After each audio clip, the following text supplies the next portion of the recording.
பள்ளத்தாக்கிலே வைத்து, ஆமா நாம் ஒருவருக்கு ஒரு சந்திப்போம் அப்படி சொல்லி நெகேமியாவுக்கு அழைப்பு கொடுக்குறாங்க. நெகேமியா வர மாட்டேன் என்று சொல்லுவாங்க. இப்படி ஒரு 2-3 முறை அழைப்பு வந்து கொண்டிருக்கும் பொழுது அந்த அழைப்பை நிராகரித்து நான் பெரிய வேலை செய்கிறேன், நான் வரக்கூடாது என்று சொன்னதை பார்க்கிறோம். இந்த காலை வேளையில உலகத்தான் போல நம்ம வாழ முடியாது.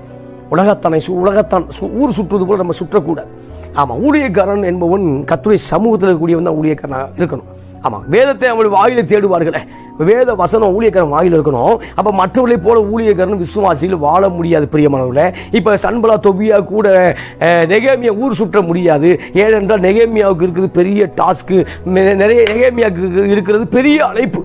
எனவே பெரிய வேலையை செய்கிறேன். இந்த கால வேளையில நீங்கள் சொல்லணும், நான் பெரிய வேலையை செய்கிறேன், நான் வரக்கூடாது என்று ஒதுங்கணும். நான் பிஸியா இருக்கேன் சார், நான் கர்த்தருடைய வேலையில பிஸியா இருக்கேன், கர்த்தருக்கு இது பிடிக்காது. ஆமா, உங்களுடைய சில காரியத்தை இணைந்து போவது கர்த்தருக்கு பிடிக்காது என்று சொல்லி இப்ப நான் என்ன சொல்ல வரேனே அது உங்களுக்கே தெரியும். அப்ப சில காரியங்கள்ட்ட நான் இதை வரக்கூடாது அப்படி நீங்க சொல்லி வெளியே ஏறணும். இல்லைன்னா சன்பலா தொபியாக்கள் ஆவிகள் உங்களை இன்னும் ஆக்கிரமிக்கும் போது உங்களுக்குள்ள அபிஷேகத்தை ஆக்கிரமிச்சிடும், அழைப்பை காலி பண்ணிட்டு 52 நாள் இல்ல 52 வருஷம் ஆனாலும் எருசலேம் மதிலை கட்ட முடியாது.